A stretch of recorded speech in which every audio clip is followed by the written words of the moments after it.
So what's up amigos, you heard sorcerers are finally godlike in Diablo 4 and you want to level insanely fast and efficiently? Well, keep watching to see what the best, fastest, and most efficient leveling build to use 1 to 50 is. And don't forget to like the video and subscribe for more Diablo 4 related content.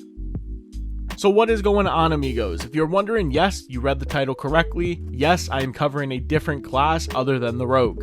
In today's video, we are going over a quick 1 to 50 guide that I used to level up my sorceress, and it was incredibly fast to do. Especially if this is your alt and you have access to elixirs, incense, and max season blessings. So I provided a D4 builds link to the recommended aspects to look out for to help improve the leveling experience, some of which you can grab from dungeons and use the codex, while others are random drops. So we have things like aspect of the might, which is just something when you spam your basic skill to grant yourself a damage reduction for 2 to 6 seconds. In the build, we are using Arc Lash to just build up stacks for movement speed. Frost Blitz, this is one of the random drops. This just gives our Frost Nova an additional charge. Edge Masters is just a little damage thing based on your primary resource. Snow Veiled aspect, you can actually get in Serret's Lair and Ska's Glen. When you cast Ice Armor, it makes you unstoppable and grants 30% bonus armor. This is pretty useful for when you're farming domain tunnels, which we do a lot of in the leveling process. Flame Walkers, this when you come in contact with your firewall just grants you movements. Engulfing Flames is one of those random drops. I would put this on a two-handed weapon, recommended. Disobedience you can get from Halls of the Dam and Kyrgyzstan. This just increases our armor when we deal any form of damage. Since we are a dot build, this is a great uptime. Conceited aspect, when we pair this with our passives that grant barrier, we deal increased damage. And Prodigy's aspect is probably one of the most important ones to get. You can actually get this in Hallwazar out of the Witchwater dungeon. When we use a cooldown, it restores 15 to 25 mana. So of course, I've also provided the skill tree and the recommended leveling path of when to take what that will balance survivability and damage early on. Firewall is extremely strong when you finally get to pair it with the Fireball enchantment, which is why we take the modified Fireball nodes. This turns Firewall into an absolute AoE powerhouse. Some people have preferred leveling Arc and Ball Lightning, but it's so much slower than Firewall in my honest opinion. Lacks a lot of constant AoE damage that really crushes XP per hour. So again, I have provided the leveling path. We start out with Arc Lash, we go into Flickering. Again, this is what I said earlier. We want to try and just build up stacks. This just gives us movement speed. It's nice just to have when you're zooming around the dungeon or zooming around open world. Don't be pressed to upkeep this. It's not as important. From here, we move on to Chain Lightning, and then we go to Greater Chain Lightning. This just gives extra damage every time it bounces. For its duration, we get X 5% damage. 8 through 11, we take all 4 of our defensives. We take Flame Shield, we take Teleport, we take Ice Armor, we take Frost Nova. 12 to 14, we take Glass Cannon. This just gives us extra damage, but we take more damage. When we hit 15, this is when you want to take a point and put it into Fireball, because as soon as you hit 15, you want to go and do your class quest immediately. Once you complete your class quest, you allocate this into the enchantment slot, and when you kill an enemy, they explode in a fireball for 50% of its damage.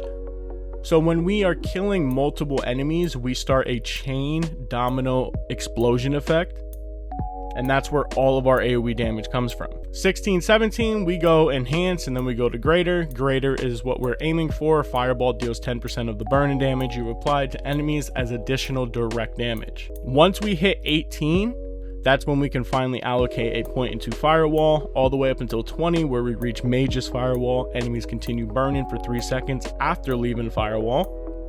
When we hit 20, we then have enough points to get rid of Chain Lightning. At this point, we do not have any purpose for Chain Lightning. We get rid of Chain Lightning, we take those 3 points, we put a point into Enhanced Frost Nova and Mystical Frost Nova. This gives us a vulnerability, and we take an extra point in the Firewall, slam Firewall. Then we start going into Enhanced Teleport, and at level 25 to 27, we take our Inferno. Inferno is actually going to be on our bar. We are then going to be removing Flame Shield.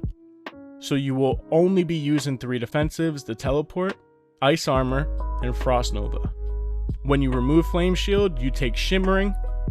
This means every time we teleport, we get 30% damage reduction, so you really want to start spamming teleport and ice armor as much as you can. Remember that teleport also grants you unstoppable, and then from here on out, we're just focusing on a bunch of the passives. And again, you can see from 29 all the way to 58 points technically. It's just pretty much all passives. Now the method is simple. From level 1 to 15 in World Tier 2, you want to do runs of domain tunnels located on the outer edges of Korvac in Skazglen. The dungeon is packed with wildlife beasts, and as we just went over, it will be fairly easy between Arc Lash and Chain Lightning early on to clear this at an efficient rate. It should only take 3 to 4 max runs. You may even get lucky with good layouts, and you could do this in 2 to 3 runs. But again, as soon as you hit 15, do your class quest. From 15 to 25, since you already have Fireball allocated in your enchantment, go out to the Blood Harvest. Just farm the zones. They're packed with large groups of vampires. Doing laps around Blood Harvest ensures everything respawns at a fast rate. Once you hit level 25 and have access to Inferno, you go back to the domain tunnels and continue your journey in there. Inferno just helps clear speed, and once you hit 35 to 50 range, quills start hitting much harder, so grouping them in the back line with Inferno eases that pain. You can do this method all the way to 50 if you'd like. Personally, I went to 47 and did my capstone, which was easy enough. Penitent Knights and Goat Brutes can one-shot you fairly easy, so as long as you are utilizing your teleport, damage reduction, frost novas, dodging and upkeep, and ice armor for the range attacks, everything should be a smooth process. All in all, this took me about 6 to 8 hours solo to get to 50 and capstone complete, and some of that was me just testing things, fine-tuning the experience, and just getting comfortable playing Firewall. Obviously, you should be working on getting resistances up for World Tier 3 sake. Look for extra points in the ice armor plus Firewall. Grab cooldown reduction where you can. Gear will come and go super fast, but I know some of you still want the general idea of what to look for while leveling, so those are my recommendations. If there are any other concerns or questions, feel free to leave a comment down below. I hope this short guide helps, and until next time, amigos, take care. Now also, as a reminder, unlock those vampiric powers sooner rather than later. I recommend doing it when you get your class quest completed at level 15, because once you go out to the Blood Harvest, you will start getting potent blood that is used to unlock and level up said powers. I've also included into the D4 build guide the 5 that I recommend. Starting off with Accursed Touch.